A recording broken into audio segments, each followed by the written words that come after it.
खबर पैनी नजर।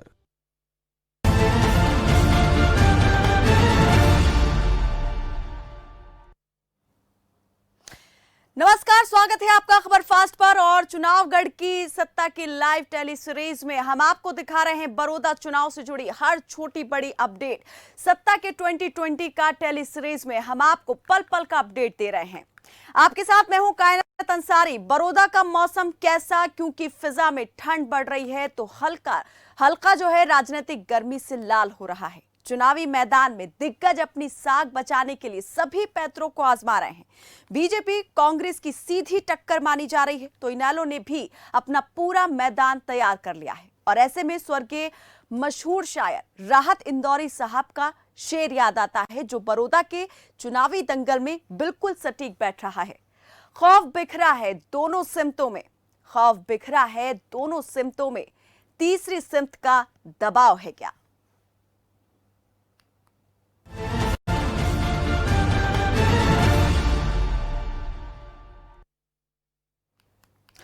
तो चुनावी मौसम में राजनीतिक पार्टियां जनता को लुभाने के लिए ऐसे ही कई वायदे करती हैं, लेकिन सत्ता में आने पर वायदे सिर्फ वादे रह जाते हैं, कस्में खत्म हो जाती हैं। बता दें कि बातों का क्या है तर्ज पे नेता निकल लेते हैं और हरियाणा के सारे नेता निकले हैं बड़ौदा के लिए फिजा गर्म करने के लिए, सियासत की चादर लेकर, वायदों का पिटारा लेकर, क्योंकि भैया सीट एक है लेकिन मायने अनेक हैं। ऐसा हम इसलिए कह रहे हैं क्योंकि किसी को अपना खाता खोलना है, किसी को जीत का छक्का लगाना है, तो किसी की साख का सवाल है। यानी सब के लिए ये सीट जीतना जो है नाक का सवाल है।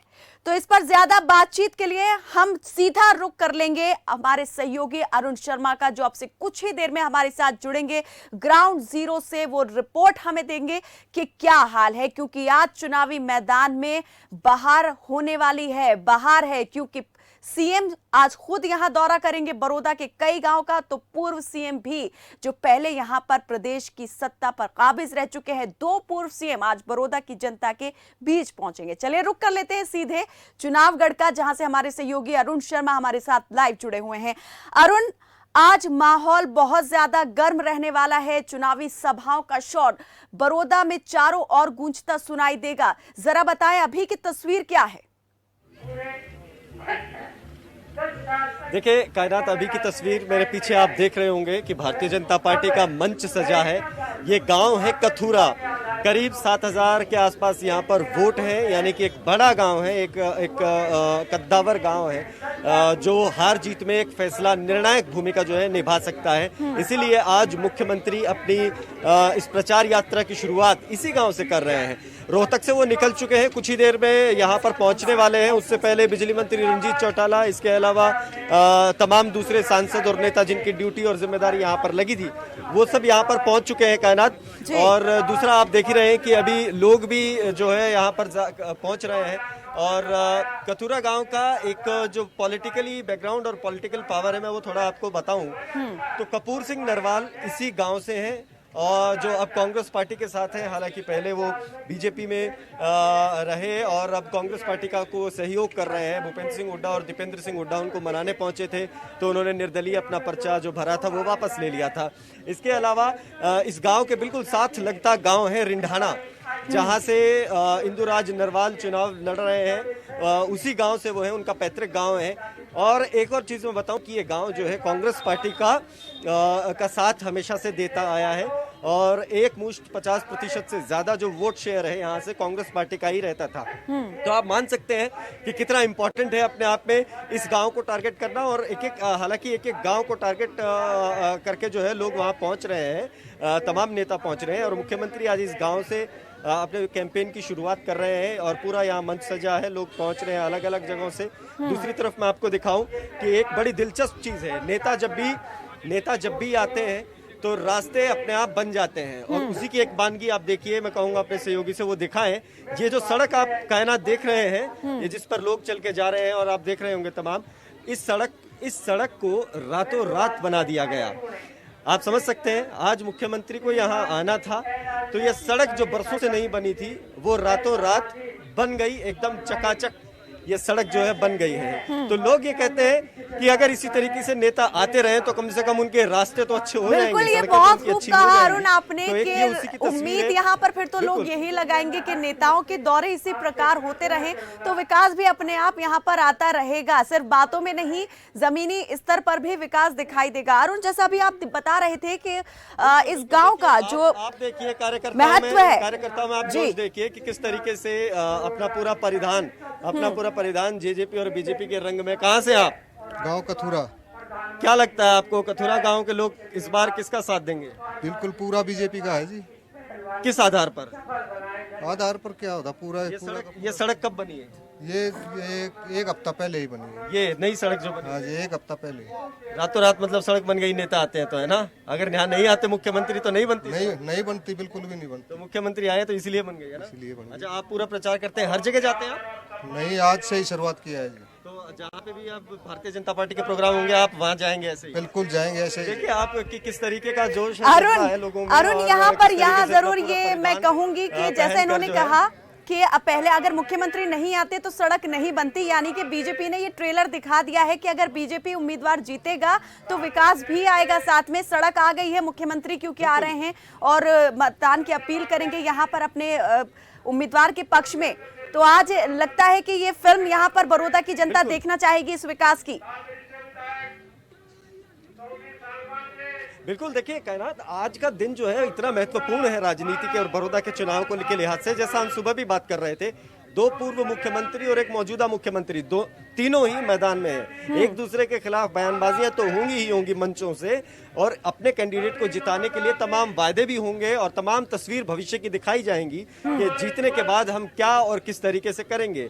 लेकिन एक चीज और जो बारीकी से समझने की है कायनात, अक्सर हम देखते हैं कि जो लोकल चुनाव, जब राज्यों के चुनाव होते हैं, विधानसभाओं के चुनाव होते हैं, तो लोकल मुद्दे जो है वो अक्सर दिखाई देते हैं, वो हावी रहते हैं। लेकिन इस चुनाव में जो है वो लोकल मुद्दे हावी नहीं है, बल्कि नेताओं का चेहरा कितना बड़ा है और कौन कितना कद्दावर नेता है, वो चीज यहाँ पर हावी है। यहाँ नेता और कार्यकर्ता तो ये चीज देख ही रहे हैं, इसके अलावा जनता भी यही चीज देख रही है कि कौन सा नेता कितना बड़ा है और कौन कहां पर जा रहा है। इसी चीज को ध्यान में रखकर ही जनता जो है पूरा इस चुनाव को एंजॉय भी कर रही है। और नेता तो खैर कर ही रहे हैं, नेताओं की तो रेल बनी है कायनात के, एक गांव से दूसरे गांव। और दूसरी चीज बताऊं, एक गांव से दूसरे गांव जाने के बीच जो रास्ते हैं, जो जोड़ने वाले रास्ते हैं, उन सड़कों की हालात अगर देखे जाएं तो वो अपने आप में बड़े निराशाजनक है। और इन्हीं चीजों को मुद्दा बना करके चुनाव होना चाहिए था। लेकिन देखिए गनीमत के चुनाव हो रहा है चेहरों को दिखा करके, चेहरों को बता करके। हमारा चेहरा ज्यादा बड़ा है, उसके चेहरे को कोई जानता नहीं है, ये सब चीजें बताई जा रही हैं। और आज इस मंच से कुछ देर के बाद जब मुख्यमंत्री बोलेंगे तो इस विषय पर एक बार फिर से बात होगी। अभी अरुण क्या अपडेट है, कितनी देर में मुख्यमंत्री यहाँ पहुंचने वाले हैं? कौन कौन से बीजेपी के नेता जो है इस वक्त वहां पहुंच चुके हैं? मंच तो हम देख रहे हैं कि लग चुका है, लोग भी यहाँ पर दिखाई दे रहे हैं जनसभा में बैठे हुए, लेकिन सीएम का इंतजार है, कितनी देर में पहुंच जाएंगे सीएम? बिल्कुल बिल्कुल, देखिए कायनात रोहतक से वो चले हैं, अब से कुछ देर पहले, करीब 15 मिनट पहले वो रोहतक से चले थे। और सीएम का काफिला जिस गति से चलता है तो ये माना जा रहा है कि करीब पौने घंटे में वो यहाँ पर पहुंच जाएंगे। यानी कि अभी आप मान करके चलिए कि 12 बजे तक वो यहाँ पर मुख्यमंत्री पहुंच सकते हैं, ऐसी उम्मीद जताई जा रही है अगर समय और दूरी का अंदाज लगाएं तो। बाकी वो रोहतक से निकल चुके हैं, अब से कुछ देर पहले जो अपडेट हमें मिली थी, तो कुछ ही क्षणों में पहुंच सकते हैं। इसके अलावा आपने कहा कि कौन कौन नेता हैं, तो आप देख सकते हैं संजय भाटिया जो सांसद हैं करनाल से, इसके अलावा बिजली मंत्री रंजीत चौटाला मंच पर हैं, और इसके अलावा बड़ौदा हल्के से जो तमाम जो पुराने पूर्व विधायक और पुराने नेता और दूसरे बड़े कार्यकर्ता हैं, नेता जितने भी हैं, वो सब पहुंच गए हैं पहले ही पूरी तैयारी के लिए।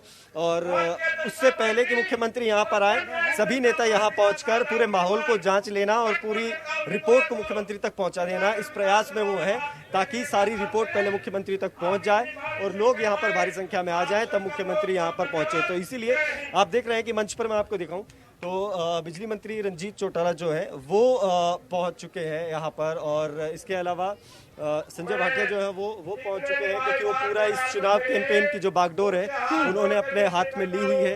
और तमाम जो दूसरे बड़े कार्यकर्ता हैं जो मंच पर मौजूद हैं यहाँ, वो भी आप देख रहे हैं, कोई कथुरा गांव से तो कोई पास के रिंढाना गांव से, अलग अलग जो लोग जो यहाँ पर अपना दबदबा रखते हैं वो लोग जो है यहाँ पर पहुंच चुके हैं। इसके अलावा कुछ कार्यकर्ता और हैं, उनसे भी बात करते हैं कि वो किस सोच के साथ जो है यहाँ पर है। आपका नाम? रमेश। कहाँ से आप? कथुरा से। क्या लगता है कथुरा गांव में इस बार कहाँ किसकी लहर ज्यादा लगती है? बराबर का मुकाबला है। बराबर का है, टक्कर बराबर की है। तो कौन इसमें आगे पीछे हो सकता है अंत में आकर? इस आगे पीछे अगर जोगिंदर फाइट में आ जाता है यू नीचे हो जाएगा। आपका गांव तो खेल गांव है, यहाँ से तो कबड्डी के इतने खिलाड़ी आप लोग दिख देते हो, देश का नाम रोशन करते हैं, तो लगता है कि वो खेल क्योंकि खिलाड़ी योगेश्वर दत्त भी रहे हैं, उन्होंने भी देश का नाम, ये भावना काम करेगी? नहीं, राजनीति अलग होती है, खिलाड़ी अलग होता है। यहाँ राजनीति चलेगी। तो राजनीति क्योंकि कपूर नरवाल भी यहीं से, कपूर नरवाल लड़िया नहीं इलेक्शन कुछ, और दूसरी तरफ यहाँ जो इंदुराज नरवाल है, उनका क्या लगता है यहाँ कितना असर? बराबर की टक्कर है। आप बताइए सर, क्या लगता है आपको इस चुनाव में कहाँ कितनी टक्कर आपको किसके बीच लगती है? आप बताइए। भाई हमने को तो इसी दिख रहा है आके कोई टक्कर नहीं है, भालू के पास कोई टक्कर नहीं है। तो योगेश्वर जीतेंगे पक्का। तो आप देखिए मिली जुली सी प्रतिक्रियाएं हैं, और इसी प्रतिक्रिया से आप ये समझ सकते हैं कि आने वाले इस चुनाव में जनता जो है वो किसके साथ है। अभी जो टक्कर है वो एकदम बराबर की है कायनात, और इस बराबर की टक्कर में कब कौन आगे निकल जाए कुछ कहा नहीं जा अरुण, हम यहाँ देख रहे हैं बीजेपी का जो पीछे पोस्टर लगा हुआ है जी, तो उस पर लिखा है विजय संकल्प सभा। संकल्प सिर्फ विजय का है या फिर कोई और संकल्प भी लेकर यहाँ पर आज बीजेपी के नेता आने वाले हैं? जनता क्या संकल्प ले रही है इस वक्त? देखिए, जनता संकल्प लेगी कि नहीं लेगी ये तो हम नहीं जानते, लेकिन हाँ, नेताओं ने जरूर संकल्प ले लिया है कि इस बार बड़ौदा चुनाव को जीतना है। और इस संकल्प का अंदाज इस बात से मिलता है कायनात कि जितने भी बड़े नेता, छोटे से लेकर बड़े नेता, एक विधानसभा के इस चुनाव में इस कदर जुटे हुए हैं, एक एक गांव को, एक एक गली, एक एक मोहल्ले को और एक एक चौक चौराहे को अपने झंडियों से, अपने बैनर से पूरा पटा पड़ा है, पूरा बड़ौदा हल्का। और आप यहाँ एक बड़ी दिलचस्प बात भी है क्योंकि लगभग सभी गांव हैं यहाँ पर, 54 गांव इस हल्के में पड़ते हैं, और काफी गांव जो है बहुत छोटे छोटे भी हैं कायनात, जिसमें 200 से 250 वोट तक भी हैं, 400 वोट भी हैं। तो उन गांवों में जो बीजेपी और इंडियन नेशनल लोकदल हो या फिर कांग्रेस पार्टी हो, उनके कार्यकर्ताओं के झंडे अगर देखेंगे तो एक घर छोड़कर दूसरी पार्टी का, दूसरा घर छोड़कर तीसरी पार्टी का, इस तरीके से झंडे देखने को मिलते हैं। सड़कों पर निकलते हैं तो एक जगह बीजेपी का कार्यालय है, सामने कांग्रेस पार्टी का कार्यालय है, तीसरी तरफ जो है इंडियन नेशनल लोकदल का कार्यालय है। इधर से ऑटो, राजकुमार सैनी का ऑटो निकल रहा होता है तो उधर सामने से गाड़ी आ रही होती है दीपेंद्र सिंह हुड्डा की। तो इस तरीके का माहौल है, एकदम आमने सामने से गुजरना होता है। और कई बार कल भी हम देख रहे थे, भूपेंद्र सिंह हुड्डा एक सभा को संबोधित कर रहे थे तो सामने से ओपी धनखड़ का काफिला निकला और वो उनको देखते हुए जा रहे हैं और मुस्कुराते हुए जा रहे हैं। तो इस तरीके की परिस्थितियां हैं, हर कोई इसका मजा ले रहा है और पूरी ताकत झोंक कर रखी है।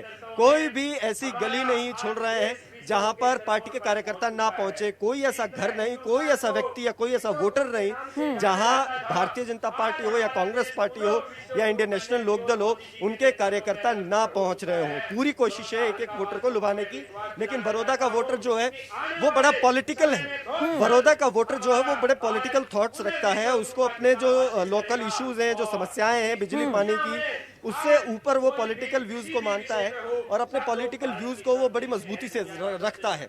यही वजह है कि पहले इंडियन नेशनल लोकदल के नेता यहाँ से लगातार जीतते रहे, जब तक ये सीट रिजर्व थी तब तक भी इंडियन नेशनल लोकदल जीतती रही। हालांकि उससे और पहले जाएंगे, जब इंडियन नेशनल लोकदल नहीं थी तो कांग्रेस पार्टी भी यहाँ से जीतती थी पहले।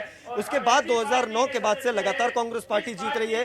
तो मतदाता जो है वो एक बार जिसके साथ, मैं आपसे जानना चाह रही थी अरुण कि अभी तक यहाँ जो जीत का पैमाना रहा है वो क्या रहा है? कौन सी बात यहाँ पर आधार बनती है उम्मीदवार के जीतने के लिए? देखिए, यहाँ पर जो जातिगत आधार है कायनात, हम उसे इग्नोर नहीं कर सकते। हालांकि ये बात बार बार होती है, सुप्रीम कोर्ट भी कह चुका है कि जाति या धर्म के आधार पर वोट मांगना गैर कानूनी है और वो जनप्रतिनिधित्व कानून की उल्लंघना है। लेकिन बावजूद इसके सीधे तौर पर तो कोई जाति के आधार पर वोट नहीं मांगता, लेकिन अप्रत्यक्ष रूप से जो है जाति को आधार बनाकर ही यहाँ पर वोट होता है और उसी को आधार बनाकर पहले भी होता रहा है। और इस बार तो वो रंग और ज्यादा है, क्योंकि इस बार कांग्रेस पार्टी की ये कोशिश है और उनको उम्मीद है कि जितने भी जाट मतदाता हैं वो उनके पक्ष में वोट करेंगे। इसके अलावा जो राजकुमार सैनी है वो सोच रहे हैं कि जो बैकवर्ड क्लास है वो उनको वोट करेगी, तो योगेश्वर दत्त के भरोसे और बैकवर्ड वोटर के भरोसे जो है भारतीय जनता पार्टी वो ब्राह्मण और बैकवर्ड क्लास को जो है वो सोच रही है कि वो उनके पक्ष में जो है वो उनके पक्ष में वोट करेंगे। तो ये परिस्थितियां जो है बन रही हैं और इसको आप मान सकते हैं कि जातिगत आधार जो है वो सबसे ज्यादा काम यहाँ पर कायनात कर रहा है।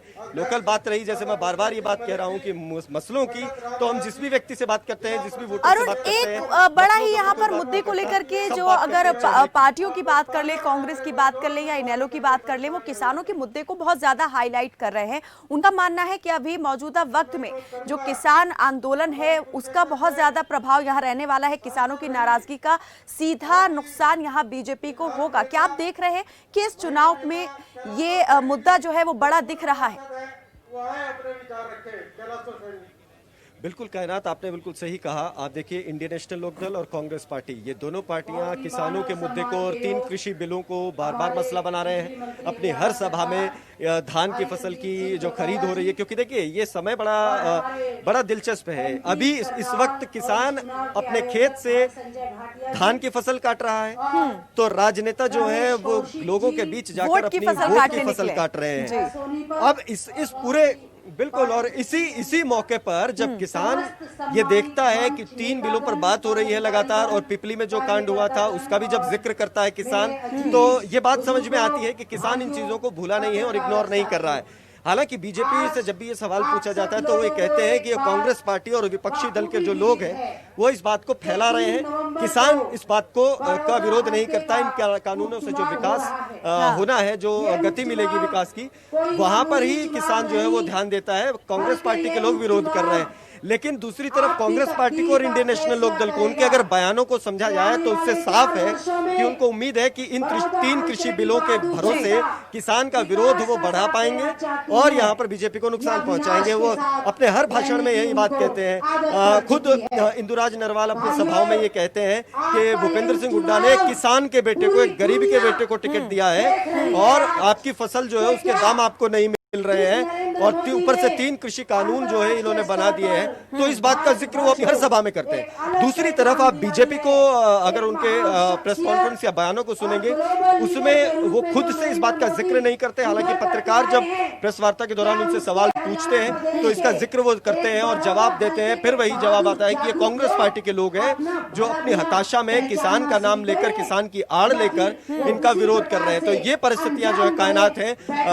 अगर देखा जाए, क्योंकि 54 के 54 गांव हैं, सभी लोग प्रत्यक्ष रूप से खेती से जुड़े हैं। जो प्रत्यक्ष रूप से नहीं जुड़े हैं वो अप्रत्यक्ष रूप से खेती पर ही निर्भर है, तो उसका असर जरूर रहेगा। वो भी देख रहे हैं, सुन रहे हैं। और जिस तरीके से यहाँ पर 3 कृषि कानूनों को लेकर बात हो रही है कि सिर्फ किसानों के लिए ही नुकसान नहीं होने वाला है इससे, बल्कि मजदूर भी इससे प्रभावित होंगे और उसके बाद उपभोक्ता जो है वो भी इसके बाद होने वाले जो सामने आएंगे इसके रिजल्ट, उससे सीधे तौर पर प्रभावित होंगे। तो आम इंसान को भी यहाँ पर कनेक्ट करने की कोशिश हो रही है। और आज का दिन, जैसे हम ये बात कर रहे हैं लगातार कि आज जो है तीनों ही पार्टियां चुनाव प्रचार करने वाली हैं। बड़ौदा के अंदर कई गांव में दौरे होंगे नेताओं की, तो आज स्क्रीन भी यहाँ पर इन्हीं दौरों से पट्टी रहने वाली है। साथ ही यहाँ पर नेताओं की भागदौड़ से ज्यादा मीडिया की भागदौड़ भी लगी रहेगी। मैं आपसे ये जानना चाह रही हूँ कि अभी जिस तरीके से आप करौथा में मौजूद हैं, इसके साथ ही क्या और कहां पर इस तरह से चुनावी सभाओं के आयोजन जो हैं वो चल रहे हैं और तैयारियां किस तरह की वहां देखी गई हैं? 135 करोड़ भारतवासियों का। देखिए कायनात, अभी क्योंकि मुख्यमंत्री का प्रोग्राम है तो निश्चित तौर पर भारतीय जनता पार्टी कोई कसर नहीं छोड़ती है। जिस तरीके का मंच आज लगा है, इससे पहले भारतीय जनता पार्टी ऐसे मंच अभी तक चुनाव में नहीं लगा रही थी। दूसरी तरफ मैं दिखाना चाहूंगा कि आप पीछे दूर तक देखें तो पूरा बड़ा मंच और पूरा बड़ा पंडाल जो है लगाया हुआ है ताकि ज्यादा से ज्यादा लोग पहुंच सके। इसके अलावा आपने कहा कि कथुरा के अलावा और कहां पर ऐसी, क्योंकि भागदौड़ निश्चित तौर पर मीडिया की भी लगी है, मीडिया भी लगातार चीजों को देखने, समझने और विश्लेषण करने के प्रयास में तमाम जगहों पर जा रहा है, तमाम क्षेत्र में जाकर के देखता है कि कहां पर किस नेता का क्या असर है। तो आज कथुरा में है, तो इसी तरीके से जहां जहां मुख्यमंत्री जाएंगे, आज मुख्यमंत्री के करीब 5 गाँव का मुख्यमंत्री दौरा आज करेंगे, तो इन 5 गाँव के दौरे पर हर जगह पर आप देखेंगे कि ठीक ऐसी तैयारियां, एक ऐसा ही माहौल जो है वो बना हुआ है कायनात। और तमाम जगहों पर मुख्यमंत्री लोगों से मिलेंगे, बात करेंगे। उसके अलावा आप देख सकते हैं कि जिस तरीके से बड़ी रैलियों में अरुण, यहाँ मैं आपसे ये भी पूछना चाहूंगी कि आज मुख्यमंत्री के साथ जिस तरीके से दिग्विजय चौटाला भी प्रचार मैदान में दिखाई देंगे, रणजीत चौटाला भी साथ में है, तो इन दोनों ये जो चेहरे हैं इनकी मौजूदगी को कैसे देखा जाए? समान रूप से विकास किया। देखिए, चौटाला परिवार का, जैसे मैंने पहले बताया, इंडियन नेशनल लोकदल का जो प्रभाव था वो पहले यहाँ पर रहा है, उसको इग्नोर हम नहीं कर सकते हैं, क्योंकि 2009 तक यहाँ पर इंडियन नेशनल लोकदल के विधायक थे। 2009 में कांग्रेस ने बाजी मार ली और उसके बाद से फिर कांग्रेस। तो चौटाला परिवार का यहाँ जो वर्चस्व पहले रहा है, ये वोटर जो कट्टर वोटर जो ओम प्रकाश चौटाला के या चौधरी देवीलाल के समय से रहे हैं, उसकी भी वजह यही थी कायनात कि ये किसान प्रधान क्षेत्र है, कृषि प्रधान क्षेत्र है और लगभग सभी लोग कृषि पर आधारित यहाँ पर हैं, उनकी आजीविका कृषि पर आधारित है, इसीलिए वो देवीलाल से जुड़े थे। तो चौटाला परिवार का यहाँ पर होना इस बात की ओर इशारा भी करता है कि वो पुराना जो कैडर है, पुराना वोटर जो है, उसको दोबारा से लुभाकर या उसको दोबारा से मनाकर अपने साथ जोड़ लिया जाए। इसी कोशिश में आपने देखा कि जब 2019 विधानसभा जब हो रहे थे, आम चुनाव जब हो रहे थे, उस दौरान भी यहाँ पर जेजेपी को, जननायक जनता पार्टी को चौधरी देवीलाल के नाम पर 32,000 से ज्यादा वोट मिल गए थे और तीसरे नंबर पर वो रही थी। लेकिन उसके बावजूद आप देखिए कि अब दिग्विजय चौटाला हो, दुष्यंत चौटाला हो, क्योंकि परसों दुष्यंत चौटाला के आने का भी कार्यक्रम है, इसके अलावा रणजीत चौटाला जो है, तो वो भी अपने परिवार से जुड़े हुआ जो पुराना कैडर है, पुराना वोटर है, उसको समझाने, उसको मनाने के प्रयास के लिए यहाँ पर है। और उसका असर कितना रहेगा ये तो नतीजे ही बता पाएंगे कायनात, लेकिन प्रयास उसी उम्मीद से है कि पुराने कैडर और पुराने वोटर को फिर से वापस ले आया जा सके, फिर से मना करके यहाँ पर वापस ले आया जा सके कायनात। दूसरा अरुण, आज जिस तरीके से यहाँ पर सीएम पहुंचने वाले हैं, तैयारियां भी आपने बताई कि किस तरीके की गई हैं, आज से पहले इस तरह की तैयारियां भी नहीं देखी गई, भीड़ भी बढ़ती जा रही है। तो जरा हम चाहेंगे एक बार फिर से आप नब्ज टटोलें जनता की। मुकाबला यहाँ पर टक्कर का होने की बात सामने आ रही थी, अभी जो यहाँ पर लोग आ रहे हैं वो क्या मान रहे हैं कि मुकाबला किसके बीच और कितना कड़ा रहने वाला है? भारतीय जनता पार्टी के पूर्व जिला, देखिए बिल्कुल कायनात, हम लोगों से तो बात करेंगे, निश्चित तौर पर करेंगे, लेकिन यहाँ पर क्योंकि ज्यादातर लोग जो है वो कार्यकर्ता भारतीय जनता पार्टी के हैं जो यहाँ पर आ रहे हैं और उनसे बात करेंगे तो निश्चित तौर पर बीजेपी का ही और नाम उनके जुबान पर रहेगा। लेकिन फिर भी हम नब्ज और टटोलने की कोशिश करते हैं कि माहौल किस तरीके का है। आप कहाँ से जी? मैं मिल्का। यहाँ आपको लगता है कि इस बार भारतीय जनता पार्टी जो है अपना वर्चस्व बना पाएगी? हाँ जी। क्या उसकी खास वजह क्या? खास वजह जी, एक तो ये पहलवान है, बहुत अच्छा बच्चा है, एक फिर जो जेजेपी का अनुरोध करूंगा विधायक है वो भी बढ़िया है, इस वजह से मानना हम। आप बताइए सर, आपको क्या लगता है, क्या आधार रहने वाले इस बार भारतीय जनता पार्टी की उम्मीदें जो है वो साकार और यहाँ से कमल के? भाई ये तो आप लोग भी पूरे एरिया में घूमते हो, 10 साल पीछे कांग्रेस की सरकार रही है और ये विरोधा लगाए ग्रामीण क्षेत्र है, जिसमें ये कह रहे हैं भाई मेरा घर है, ये आपने पूरे हर गांव में घूम के देखा होगा, पीने का पानी तक नहीं था। इस सरकार ने, चलो कुछ लेट हुए हैं काम, लेकिन हर गांव में काम शुरू हो रहे हैं, हर गांव में रोड, बिजली, पानी और 2-2 कॉलेज, यूनिवर्सिटी। कब ये काम कब शुरू हुए? हाँ जी, ये काम कब शुरू हुए? नहीं, काम तो ऐसा है, काम तो जो बीजेपी सरकार आई, कुछ काम तो तभी शुरू हो गए थे, लेकिन अभी और ज्यादा जोर पकड़ रहे हैं काम। अच्छा, ये तो हम देख रहे हैं ना कि 2 कॉलेज की बात हो या सड़कों की बात हो, चुनाव से पहले की बात, काफी पिछड़ा एरिया था, पहली सरकारों ने काम नहीं करवाए। अच्छा, लेकिन 12 विधायक भी नहीं था यहाँ पे, बीजेपी का विधायक नहीं था, और बगैर विधायक होते हुए भी हमारी सरकार ने हर विधायक को 5-5 करोड़ रुपए दिए हैं विकास कार्यों के लिए, लेकिन वो 5 करोड़ भी उन्होंने नहीं लगाए, वो भी अपने जेब खर्च कर लिया। वो तो जेब खर्च तो तब बिल बनने के बाद पास हो।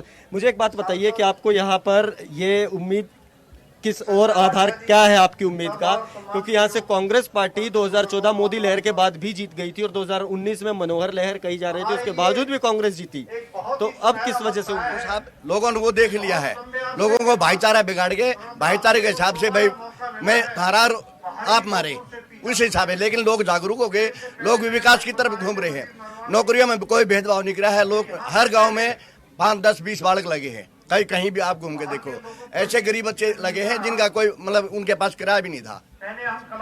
आप बताइए सर, आपको क्या लगता है, क्या आधार और क्या विषय आने वाले समय में बड़ौदा हल्के के लिए? ऐसा है जी, एक का नारा है तो पूरे बड़ौदा हल्का में जीतेगा, वाई जीतेगा, बीजेपी का उम्मीदवार जीतेगा। हमारा योगेश्वर पहलवान किसी भी एंगल से अगर आप देख लो, कांग्रेस का कैंडिडेट हमारे पहलवान के सामने कहीं नहीं ठहरता। दूसरी बात, ये बड़ौदा हल्के ने हम हर जगह घूमते हैं, हर जगह जो ना लोगों में उठते हैं बैठते हैं कि विचार सब जगह से आ रहा है। बड़ौदा हल्का की बार किसी सूरत में भी सरकार में हिस्सेदारी करने से चूकना नहीं चाहता। ये बनी बनाई सरकार है, लोग कह रहे हैं वही बनी बनाई सरकार 4 साल और रहनी है, और बीजेपी का टेस्ट ऐसा है, लोगों ने बीजेपी के राज का आनंद आ गया, इस टेस्ट को लोग छोड़ना नहीं चाहते। आपको लगता है कि भूपेंद्र सिंह हुड्डा के लिए और उसके परिवार के लिए ये अस्तित्व का सवाल हो गया? उसके अस्तित्व का तो मिट लिया भूपेंद्र हुड्डा का। तो ये बड़ौदा हल्का में भूपेंद्र हुड्डा हो, दीपेंद्र हुड्डा हो, उनको चटनी रोटी खुआऊंगे और कुछ नहीं आड़ा। उन्होंने बहुत लूट लिया प्रदेश को, अब नहीं रहा उसका। ये तो लाल मिर्च की चटनी कोड्डा में खा के चला जाओ और कुछ नहीं, वो भी हाथ पे धर के देंगे। अच्छा, एक बात और बताओ, क्योंकि ये कृषि प्रधान क्षेत्र है पूरा, यहाँ पर आपको पता, 54 गाँव हर लगभग सभी कृषि से जुड़े हुए हैं, सीधे तौर पर या अप्रत्यक्ष। कृषि कानूनों का असर पड़ेगा? ऐसा है जी, कृषि का कोई असर नहीं पड़े। ये सिर्फ जो कांग्रेसी लोग हैं ये लोगों को बर्ग ला रहे हैं। एक बात बताओ, आप ध्यान से सोचो, मोदी की कलम से कभी किसान का बुरा हो सकता है? किसान फिर विरोध क्यों करते हैं? नहीं, विरोध कोई नहीं कर रहा, कांग्रेस सिर्फ कांग्रेस कर रही है। आप कहीं भी देखो, उनका ग्रुप है वो एक विरोध करे है। किसान पीपली में कांग्रेस वालों को डंडे पड़े थे। हाँ, कांग्रेस वालों को पड़े था, वो बैरिकेड उन्होंने तोड़ा था, वो नकली ट्रैक्टर चला था, आपने देखा होगा। वो ट्रैक्टर वहाँ पंजाब में भी चला दिया और वो दिल्ली में जाकर अरुण जितने लोगों से आप बात कर रहे हैं, हम तो नरवाड़ खाप में बैठे हैं। नरवाड़ में मेरा गांव भी है, छपरा गांव है। ये लड़के 2005 में क्या करा था? जी क्या नाम? अरुण, जैसे पहले आपने कहा था कि बीजेपी के कार्यकर्ता हैं, तो बीजेपी के कार्यकर्ताओं के मुंह से बीजेपी नेताओं की बात जो है वो सुनी जा सकती है, इसमें कोई हैरानी की बात नहीं है। इनके अपने दावे हैं जीत को लेकर के और बड़ौदा के जनता की मन की बात को लेकर के, लेकिन क्या यहाँ पर जिस तरीके से हम बात लगातार कर रहे हैं कि जो स्थानीय मुद्दे हैं वो ज्यादा यहाँ पर हावी रहने वाले हैं, या जो विकास की बात यहाँ नेता कर रहे हैं जुबानी तौर पर, वो बात यहाँ जनता ज्यादा उसको मानने वाली है, या फिर जो सा की बात आ रही है, नेताओं के कद की बात आ रही है, उस पर वोट पड़ने वाला है? तो आज यहाँ पर योगेश्वर दत्त को लेकर अगर कंपेयर करें और साथ में कांग्रेस के जो उम्मीदवार हैं इंदुराज नरवाल को, तो क्या लगता है यहाँ पर कि ये दोनों आपस में कैंडिडेट, इंदुराज नरवाल आपस में ये दोनों कैंडिडेट जो हैं वो कितना आपको दिख रहा है कि कितना एक दूसरे को टक्कर देने में वो है? बिल्कुल, देखिए, अगर योगेश्वर दत्त की बात करें तो खेल से राजनीति में आए हैं, तो दूसरी तरफ इंदुराज नरवाल लंबे समय से राजनीति में सक्रिय है। हालांकि उनका कोई बहुत बड़ा पहले कद नहीं रहा, एक छोटे कार्यकर्ता के तौर पर वो काम करते रहे और दीपेंद्र सिंह हुड्डा और भूपेंद्र सिंह हुड्डा के साथ हर कार्यक्रम में जाकर उनसे मिलते रहे, मिलते रहे, उनके साथ जाते रहे। तो एक वहां तक जो उनका वर्चस्व या कहें कद जो राजनीतिक रूप से वो है, तो वो भी बहुत बड़ा कद नहीं है इंदुराज नरवाल का। लेकिन वो बार बार अब इस बात को कह रहे हैं कि एक गरीब के बेटे को, एक किसान के बेटे को, एक गरीब घर से एक लड़के को उठाकर अगर टिकट भूपेंद्र सिंह हुड्डा ने दिया है या दिलवाया है, तो इसका मतलब ये है कि कांग्रेस पार्टी जो है गरीब और किसान के साथ है। इस बात को वो भुना करके अब अपना कद जो है वो अकेले अपने दम पर नहीं, बल्कि भूपेंद्र सिंह हुड्डा और दीपेंद्र सिंह हुड्डा से जोड़कर वो अपनी सभा में कहते हैं कि मैं दीपेंद्र का भाई हूँ, भूपेंद्र का बेटा हूँ। तो आप समझ सकते हैं कि उस छवि से जोड़कर अपना कद जो है बड़ा कर रहे हैं। और यहाँ की जनता भी सीधे तौर पर इंदुराज नरवाल के बजाय वो भूपेंद्र सिंह हुड्डा और दीपेंद्र सिंह हुड्डा में ही अपने नेता को देखती है। उनके लिए सिर्फ इंदुराज नरवाल जो है उनके एक नुमाइंदे हैं और वो सीधे तौर पर उनका साथ देना चाहते हैं। यही बात कहते हैं जो भी लोग कांग्रेस पार्टी को चाहते हैं। दूसरी तरफ आप योगेश्वर दत्त की बात करें तो राजनीति में एकदम नए हैं। 2019 में पहला चुनाव उन्होंने लड़ा इसी हल्के से, हालांकि दूसरे नंबर पर रहे, जीत नहीं पाए थे, अंतर बहुत कम था, टक्कर कड़ी दे दी थी उन्होंने। इस बार फिर से वो चुनाव में है तो भारतीय जनता पार्टी अब कोई कसर नहीं छोड़ रही है, इसीलिए जो उनका कद है वो लगातार बढ़ाया जा रहा है और बार बार उनके ओलंपियन होने और मेडलिस्ट, ओलंपिक मेडलिस्ट होने की जो छवि है उसको बनाया जा रहा है और उसको बार बार बताया जा रहा है, लोगों के दिमाग में उसका असर छोड़ा जा रहा है। तो आप देख सकते हैं तो टक्कर जो है वो दोनों ही युवा हैं और दोनों ही इस क्षेत्र के हैं और दोनों ही जो है वो अपने जो पार्टी के बड़े नेता हैं उनके आधार पर और पार्टियों के अपने अपनी पार्टी के पुराने काम के आधार पर जो जनता के बीच में है और अपने नेताओं के नाम पर उनके साथ हैं। तो धीरे धीरे राजनीतिक रूप से दोनों का कद भी बढ़ता चला जा रहा है। बात फिर टक्कर की हो तो इसीलिए मैं बार बार कह रहा हूं कि लोकल इश्यूज में अगर कोई नेता ऐसा होता जो इस क्षेत्र का लोकल इश्यूज पर काम करने वाला होता पुराने समय से, तो लोकल इश्यूज पर बात होनी शुरू हो जाती। अब दोनों ही चेहरे ऐसे हैं जो राजनीति में बहुत ज्यादा नाम नहीं रखते दोनों हैं, ही नेता अपने राजनीतिक कद को लेकर के बात कर रहे हैं, पार्टी की छवि को लेकर बात कर रहे हैं, अपने कार्यकाल में हुए कामों को लेकर बात कर रहे हैं। बहुत शुक्रिया अरुण, लेकिन नजर बनाए रखिए, हम आगे भी आपसे बड़ौदा के दिल में आखिर क्या है इस बात पर जानकारी लेते रहेंगे। तो बड़ौदा में चुनावी सभाओं का आज शोर गूंजने वाला है। जनता जो है आज वो इस तरीके से हो जाएगी कि नेता उसके द्वार पहुंचेंगे और अपील करेंगे अपने उम्मीदवार के लिए वोटों की। लेकिन बड़ौदा किसको यहां पर अपने दिल में जगह देने वाला है, इस बात पर सस्पेंस लगातार बरकरार है और इसी सस्पेंस को जानने के लिए नेता भी लगातार जनता के बीच पहुंचकर ये बात जानने की कोशिश कर रहे हैं कि उन्होंने कितनी जगह बड़ौदा की जनता के दिल में बना ली है। विकास की घुट्टी बार बार यहां पर पिलाने की कोशिश हो रही है, लेकिन जनता है, सब जानती है किसने कितना विकास किया है और किसने बातों में ही विकास किया है। फिलहाल के लिए मेरे साथ बस इतना ही। आप देखते रहे खबर फास्ट। नमस्कार।